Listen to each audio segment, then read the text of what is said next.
Survive Outdoors back at you today with what sleeping pad is best out of these three that I have. And we're going to talk about back strains briefly and how you can sleep on these to save your back when you wake up the next morning. We have three different ones here, and we're going to start out with this one.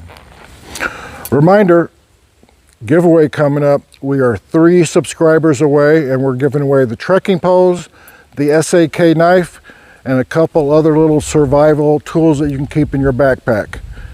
So good luck. When we get to 500, I'll give you the instructions on how you can win it. So this is the Thermarest Z Lite.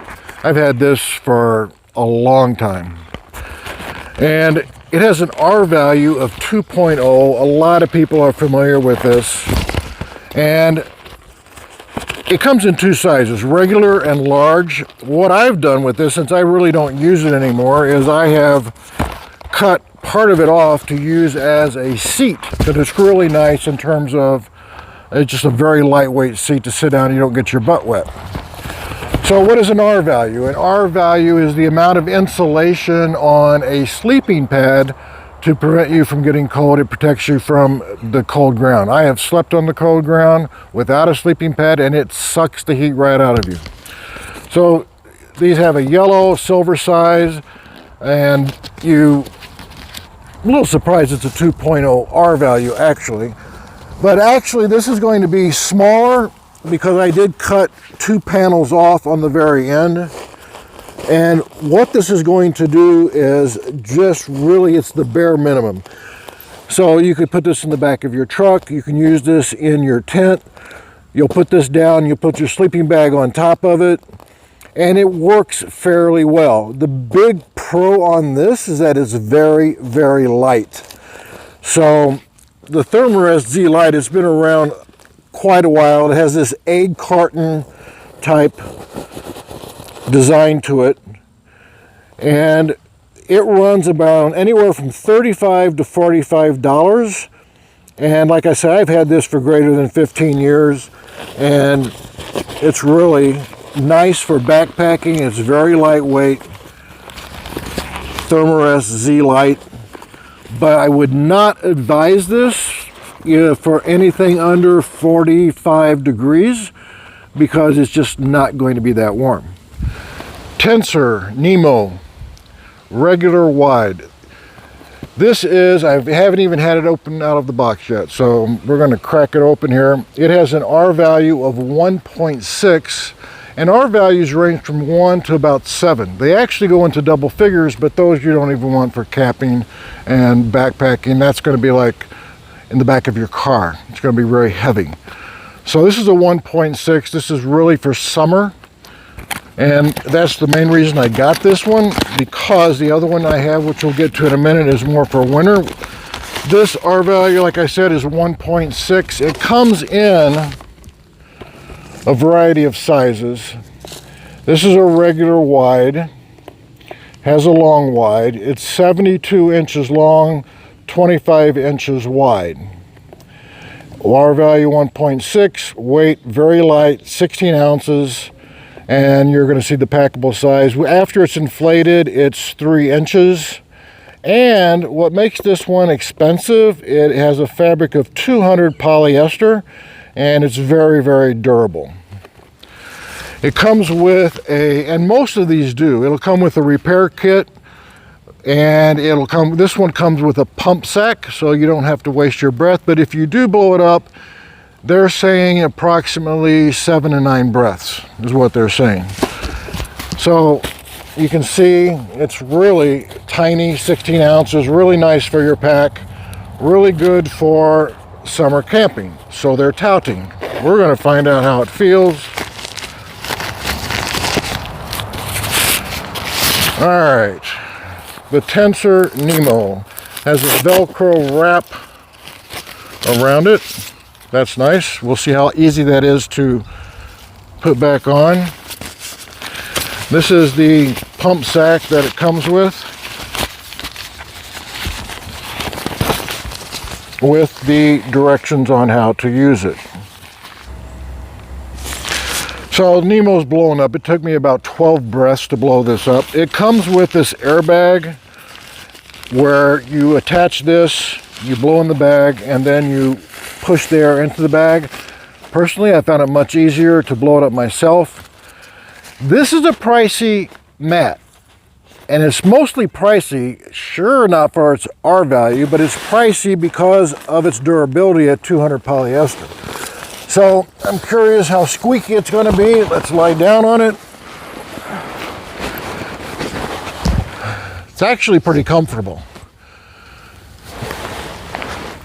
And it's not squeaky, which is nice because that would drive me crazy in the middle of the night. So we're going to leave that pumped up and we're going to go to the next one.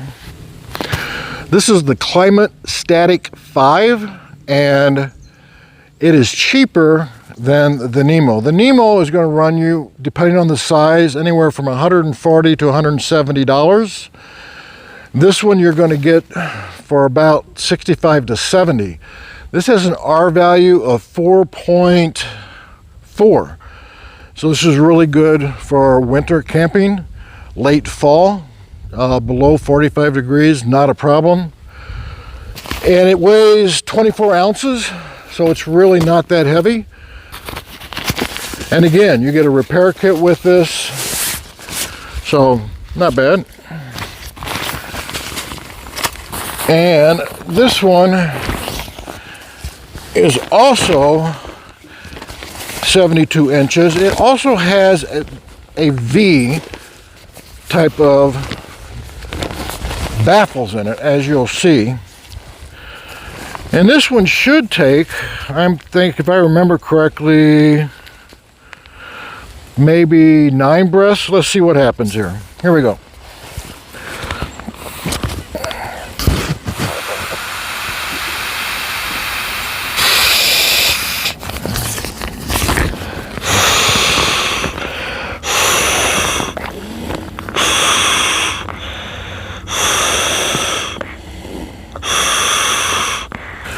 So the Klymit's blown up. It took me less than 20 breaths to blow it. It was much easier to blow up than this, in my opinion. And this has the higher R value. You wouldn't think by looking at it. But it has these V folds, these baffles, and a little narrower than the wide. But as far as comfort level, I like it. I like this much better in terms of comfort. Although this is wider, so if you're turning in the middle of the night, you're going to fall off this one quicker than this one, that is for sure. So if you have a history of back problems, or you don't have a history of back problems, but you're backpacking, camping, and you've injured your back, not severe, but a back strain, what do you want to do, and what can you do to have a better night's sleep with less pain? So you're going to take ibuprofen, Tylenol, of course. One of the things you can do is take your backpack, as long as it's not huge, and you can put that underneath your knees. Like at night, I'll tell patients to put a pillow under their knees. And what that'll do is that will take off the strain from when your legs are straight off of your spine. And you're going to sleep just like that. And that, I mean, I can feel a difference already. Great. So if you're not aware already that you can put a pillow under your knees, try the backpack. It really does help a lot. Now, if the backpack's too big and your feet are not touching, you don't want that. That's going to add more stress. So the backpack has to be, it doesn't have to be a backpack, it could be something else. Stink bug. So that's one thing you can do if you're sleeping on your back. Let's say you want to turn to your side. Hopefully you have some type of blanket. You could roll up your pants, shirt, whatever. Take this, put it between your knees, and now you're going to be sleeping on your side. Now what does that do? So what that does is, if I pull this out and I have my knee down, this femur is pulling down on my pelvis, and it's going to pull on this paravertebral muscle on the side of my lumbar spine. I put this back in, it relieves that stress off my back. If you're sleeping on your side, put something between your knees. If you're sleeping on your back, put it under your knees.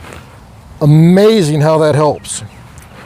So, there you go. Hope you enjoyed this. What is my pick out of all three of these?